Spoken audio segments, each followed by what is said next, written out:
In 1974, the USDA told cafeteria workers that a school lunch only needed to provide minimum nutritional value. Minimum. That single word gave lunch ladies permission to deep fry everything, dump government cheese on anything flat, and call canned fruit cocktail a balanced dessert. And here is the crazy part. Those meals tasted better than anything schools serve today. Number 14 on this list was so beloved that grown adults still argue about it on the internet 50 years later. And number 3 created a flavor combination so strange that no school board in America would approve it now. These 25 lunches fed 26 million kids a day, and every single one has been banned, reformulated, or quietly erased. Before we start, hit that subscribe button, because this list is about to take you straight back to that cafeteria. Number 25. Liver and onions with mashed potatoes. In 1972, the USDA classified liver as one of the most nutrient-dense foods available for the National School Lunch Program. Cafeteria workers sliced beef liver thin, dredged it in seasoned flour, and pan-fried it until the edges curled and crisped. Smothered in caramelized onions and paired with a scoop of instant mashed potatoes drowning in brown gravy. This was a meal that divided every lunchroom in America. Half the kids pushed the tray away. The other half cleaned the plate because their mothers served the same thing at home on Tuesdays. A full lunch cost about 40 cents in 1973. The smell hit you 3 hallways away, that sharp, metallic, almost sweet aroma that announced Liver Day like a fire alarm nobody wanted to hear. By the mid-1980s, schools quietly dropped it from rotation. Kids refused to eat it, and participation numbers on Liver Day fell through the floor. Today, you would be hard-pressed to find a single public school in America serving liver to children. It vanished not because it was unhealthy, but because an entire generation decided it was done pretending. Number 24. Creamed chipped beef on toast. The military called it SOS. School cafeterias called it Tuesday. Thin shavings of dried salted beef were stirred into a thick white roux and spooned over a slab of toasted white bread. The sauce was so dense, your spoon stood upright. The beef was so salty, it made your lips pucker.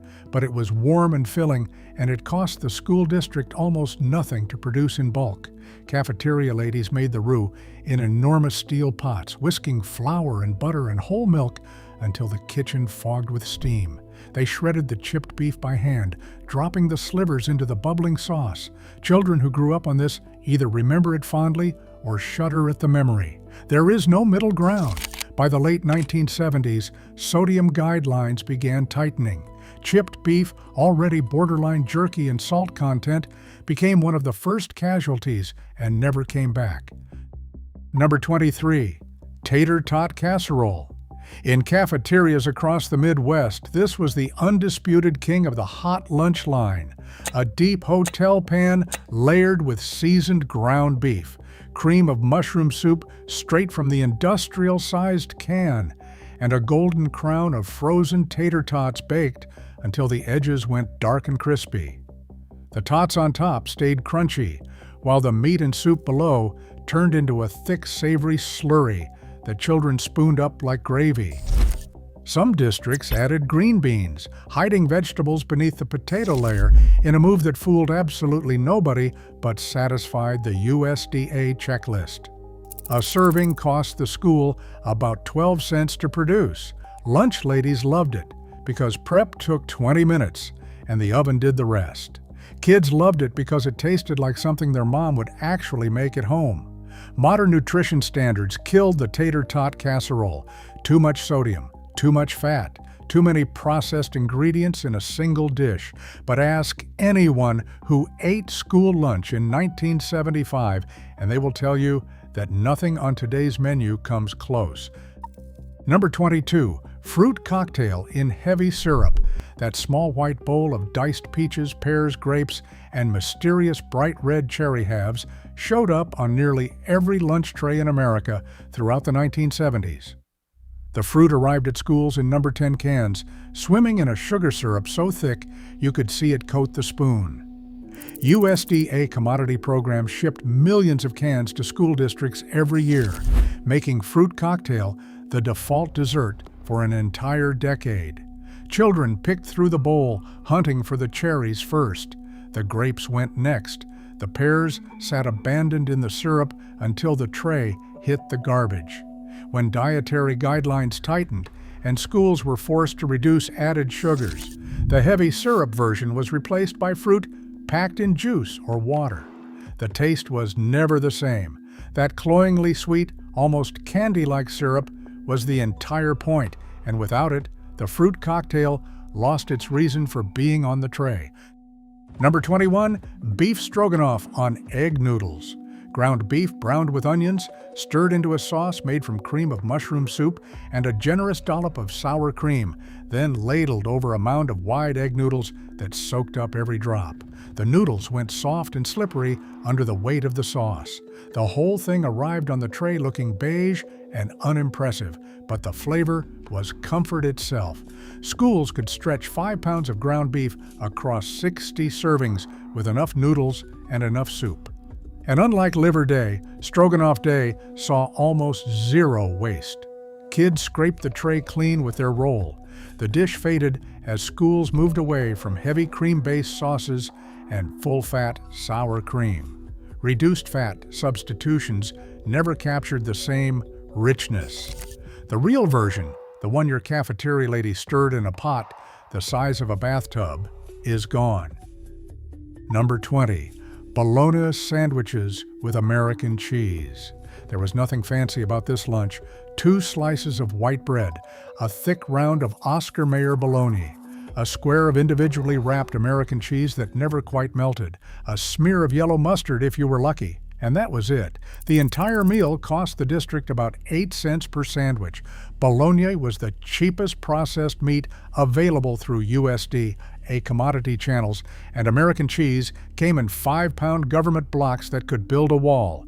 Schools served millions of these sandwiches every week. No heating required, no cooking involved, just assembly line production on stainless steel counters. Kids peeled the cheese off and ate it separately. They folded the bologna in half and bit the center out to make a face. They traded sandwiches for desserts at tables across America. Processed meat restrictions and sodium limits eventually pushed bologna off the approved list. The sandwich that fed a generation simply could not meet the new standards. Number 19, chicken fried steak with cream gravy. In Texas, Oklahoma, and across the South, this was not just lunch, it was identity. A thin cube steak pounded flat, dredged in seasoned flour, and deep-fried until the crust shattered when you cut it, smothered in peppery white cream gravy and served beside a scoop of mashed potatoes and canned green beans. The gravy was thick enough to mortar bricks. School districts in the South served chicken fried steak as a weekly staple through the entire decade. The USDA commodity beef that arrived frozen was tough and cheap, but the frying and the gravy transformed it into something children genuinely look forward to eating. Deep fryers were removed from most school kitchens by the early 2000s. Without the fryer, there is no chicken fried steak. The baked versions are a different food entirely. The South has never forgiven the nutrition guidelines for taking it. First, pattern break. Here is where things get interesting. That rectangular pizza you remember? It was not made by any pizzeria. Companies like Schwann's manufactured it specifically for institutional kitchens feeding 500 kids in 45 minutes. The dough was par-baked and frozen. The sauce was sweet, almost like ketchup with Italian seasoning. And the cheese was a processed blend engineered to melt evenly across a full sheet pan without burning. Here is what nobody talks about. That pizza was the single most popular school lunch item in American history. Participation rates on Pizza Day ran 20 to 30% higher than any other menu item. Schools knew this. They used Pizza Day strategically, scheduling it on Fridays to end the week on a high note, or pairing it with the least popular sides, because kids would eat anything if pizza was on the tray. The original recipe has been reformulated so many times it might as well be a different food. What you ate in 1976 is not what schools serve today. Number 17. Peanut butter bars. Those dense, chewy, golden rectangles topped with a thin layer of chocolate frosting were the crown jewel of the dessert line. Cafeteria bakers mixed peanut butter, oats, brown sugar, and butter into a dough so thick it took 2 hands to press into the pan. The chocolate topping went on while the bars were still warm, setting into a glossy shell that cracked when you bit through. Kids traded main courses for an extra peanut butter bar. Lunch monitors confiscated them from pockets during recess. They were currency. When peanut allergies rose sharply in the 1990s, schools eliminated peanut products from kitchens entirely. The bars vanished overnight. No substitute ever replaced them. An entire dessert, beloved by millions, erased because of an allergy that affects roughly 2% of children. Number 16. Fish sticks with tartar sauce. Friday meant fish in Catholic communities across America, and public schools followed the pattern. Breaded rectangular fish sticks, golden from the deep fryer, arrived beside a dollop of tartar sauce and a spoonful of coleslaw nobody touched. The fish inside was a mystery: cod, pollock, whiting, or some combination ground into paste and reformed into identical sticks. It did not matter. The breading was the star. That salty, crispy shell made children forget they were eating seafood. A single case of frozen fish sticks cost about $6 and served over 100 kids. The tartar sauce came in foil packets that children squeezed like toothpaste. Today's fish sticks are baked, not fried. The breading is whole grain. The tartar sauce has been replaced with lemon wedges. Friday fish stick day, in its original deep-fried glory, does not exist anymore. Number 15. Sloppy Joes on a soft white bun. The mess was the point. Seasoned ground beef in a sweet, tangy tomato sauce that was too thin to stay inside the bun and too thick to be called soup. It landed on the tray already leaking. By the time you picked it up, the bottom bun had dissolved into a soggy orange sponge, and the sauce was running down your wrists. Every kid in America wore a Sloppy Joe stain at least once a week. Some schools used manwich straight from the can. Others had secret recipes guarded like state secrets. The Sloppy Joe survived longer than most items on this list, but the modern version has been sanitized. Leaner meat, less sugar, whole wheat buns. The sauce is thicker now, engineered not to drip, but a Sloppy Joe that does not make a mess is not a Sloppy Joe. Number 14. Salisbury steak with brown gravy. This was the cafeteria's answer to a home-cooked dinner, and millions of kids believed it. An oval patty of seasoned ground beef, softer than a hamburger and denser than meatloaf, baked in a deep pan and swimming in thick brown mushroom gravy, served beside mashed potatoes that created a dam for the gravy, and a spoonful of buttered corn. The gravy was the secret. Made from beef base, flour, and butter in quantities that would horrify a modern nutritionist, it transformed a simple beef patty into an event. Children spooned extra gravy from the serving line when the lunch lady was not looking. They poured it over everything: the potatoes, the corn, even the roll. The modern version uses low-sodium gravy and turkey blend patties. It is not the same food. The original Salisbury steak was unapologetically rich, salty, and brown, and it was perfect. Number 13. Buttered corn from a can. It arrived on the tray in a perfect rounded scoop, glistening with melted butter and sprinkled with salt. USDA commodity corn arrived at schools by the pallet, and cafeteria workers opened those industrial cans with hand crank openers the size of a child's arm. The corn was soft, sweet, and golden. The butter made it shine. This was the universal side dish of the 1970s, appearing on trays 3 or 4 times a week, regardless of the main course. Modern schools serve corn without butter, and sometimes without salt. The kernels arrive frozen instead of canned and are steamed rather than simmered. Nutritionally, it is an improvement, but that glossy, buttery, slightly salty scoop of canned corn was one of the few things on the tray that every kid actually ate without complaining. Second pattern break, controversy incoming. In 1979, the USDA quietly reduced nutrition standards so that school lunches only needed to provide minimum nutritional value. That single policy change opened the floodgates for vending machines, snack bars, and competitive food sales inside school buildings. Suddenly, kids could buy candy bars, chips, and soda within 50 feet of the cafeteria. Participation in the actual lunch program dropped. Revenue dropped with it. So schools did the only thing they could. They made the food taste more like what the vending machines were selling. More sugar, more salt, more processing. The lunch tray became a competition with the snack aisle, and the snack aisle won. Every item on the rest of this list exists in the shadow of that decision. The USDA chose minimum over maximum, and an entire generation of school food suffered for it. Number 11, grilled cheese with tomato soup.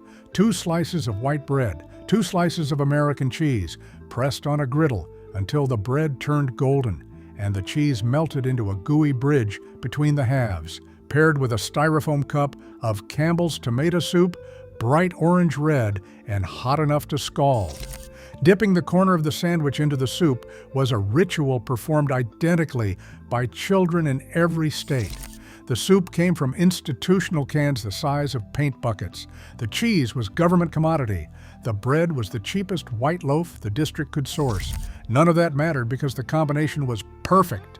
Whole grain bread requirements changed the sandwich. Reduced sodium guidelines changed the soup. The grilled cheese and tomato soup that exists in schools today satisfies a checklist but not a child. Number 10, corn dogs. A hot dog on a stick, dipped in sweet cornmeal batter, and deep fried until the coating puffed golden and crispy. This was carnival food served on a school lunch tray, and children treated it exactly that way. They bit the battered tip first, working their way down the stick like a popsicle made of meat. The cornmeal batter was slightly sweet, slightly crunchy, and perfectly engineered to make a questionable hot dog taste exciting. A case of 50 corn dogs cost the district about $4. Corn Dog Day rivaled Pizza Day in participation. The deep fryer ban ended the corn dog's reign. Baked corn dogs exist, but the batter does not puff. The magic was always in the frying, and without it, the corn dog is just a hot dog wearing a disappointment. Number 9, Taco Day, not real tacos, school tacos. A preformed hard corn shell filled with seasoned ground beef, shredded iceberg lettuce, diced tomatoes, and a fistful of shredded cheddar cheese. The shell cracked the moment you bit into it, sending a waterfall of meat and lettuce down your shirt. Seasoning packets mixed into the beef turned the cafeteria into a fog of cumin and chili powder. Taco Day was an event. Kids who brought lunch from home regretted it. Today's school tacos use soft whole wheat tortillas. The beef is leaner, the cheese is reduced fat, and the hard shell has been replaced in most districts. A soft taco is a burrito that gave up. Every kid who ate lunch in the 1970s knows this. Number 8, chocolate pudding cups from scratch, not the sealed plastic cups from the store, made in the cafeteria kitchen. Cocoa powder, sugar, cornstarch, whole milk and butter cooked in steel pots until the mixture thickened into a glossy, dark, trembling pudding that workers spooned into small paper cups. A swirl of whipped topping finished the presentation. The warm version was silky and intense. The cold version developed a skin on top that children either loved or peeled off and flicked at each other.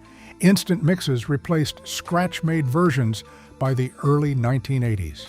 The from-scratch chocolate pudding of the 1970s, made with real cocoa and real butter, was a legitimate dessert. What replaced it was brown-flavored paste in a plastic cup. Number 7, meatloaf with ketchup glaze. A thick slab of ground beef mixed with breadcrumbs, eggs, onions, and seasoning baked in loaf pans and sliced into portions that landed on the tray with a satisfying thud. The top was lacquered in a sweet ketchup glaze that caramelized during baking, turning sticky and dark around the edges. Served with mashed potatoes and green beans, this was the most home-style meal the cafeteria produced. The meatloaf disappeared when schools moved toward individually portioned entrees that could be tracked for nutritional content. A slab cut by hand from a loaf pan did not fit the new system. It was too simple and too honest for the bureaucracy that replaced it. Number 6, macaroni and cheese from scratch. Not the boxed kind, not the frozen kind, the real kind. Cafeteria cooks made a roux from butter and flour, whisked in whole milk, and melted pounds of sharp cheddar and government commodity American cheese into sauce so thick it coated the back of the paddle. Elbow macaroni folded into the cheese, poured into deep hotel pans, and baked until the top blistered golden brown and the edges turned crunchy and dark. On Mac and Cheese Day, this was the main event, served with a roll and a fruit cup and nothing else needed. Scratch-made mac and cheese required time, skill, and ingredients that modern school budgets cannot justify. The pre-packaged versions that replaced it are edible, but they are not the same food. Third pattern break. Those lunch ladies were not trained cooks. They were mothers from the neighborhood, hired part-time at minimum wage, who learned to feed 500 children a day through trial, error, and recipes printed on government index cards. They arrived at 6 in the morning. They peeled potatoes by hand. They stirred pots with wooden paddles the length of a baseball bat. And they did it all, wearing hairnets and polyester uniforms in kitchens with no air conditioning. When schools switched to heat and serve meals in the 1980s and 1990s, they did not just change the food. They eliminated the women who made it. The scratch-cooking lunch lady, the one who knew the rolls needed 5 more minutes and the gravy needed more pepper, was replaced by a warming oven and a pair of scissors to open plastic bags. We did not just lose recipes, we lost the people who carried them. Number 4, cinnamon rolls on Chili Day. This was the combination that made no sense and perfect sense at the same time. A bowl of thick, meaty chili served alongside a massive, frosted cinnamon roll the size of a child's fist. In Kansas, Nebraska, Iowa, and across the Midwest, this pairing was sacred. You tore pieces of the cinnamon roll and dunked them in the chili. The sweetness of the frosting met the heat of the chili, and something chemical happened in your brain that made you forget you were sitting in a school cafeteria. The cinnamon rolls were baked fresh that morning. The dough was yeasted and soft. The frosting was a simple glaze of powdered sugar and milk that dripped down the sides. Modern nutrition standards cannot accommodate a frosted pastry as a lunch component. The chili survived in reduced sodium form, but without its cinnamon roll partner, it is just soup with an attitude. Number 3, turkey and gravy over white bread. Thanksgiving on a tray, served every other Thursday from September through May. A slice of white bread laid flat on the plate, covered with sliced turkey from a pressed loaf, then drowned in a ladle of thick tan gravy. Mashed potatoes on the side, canned cranberry sauce sliced into a perfect cylinder that still held the ridges from the can. The turkey was not carved from a bird. It came from a rectangular loaf of compressed meat sliced on a commercial slicer. Nobody cared. The gravy covered everything, and the gravy was genuinely good, made from turkey drippings, flour, and enough butter to alarm a cardiologist. Open-faced Turkey Day was the great equalizer. Every kid ate it, every kid liked it, and every kid remembers the way that gravy turned the white bread into something that dissolved on your tongue like a savory pudding. Number 2, whole milk in a wax carton. That small half-pint carton with the wax coating and the fold-out spout was as much a part of the school lunch experience as the tray itself.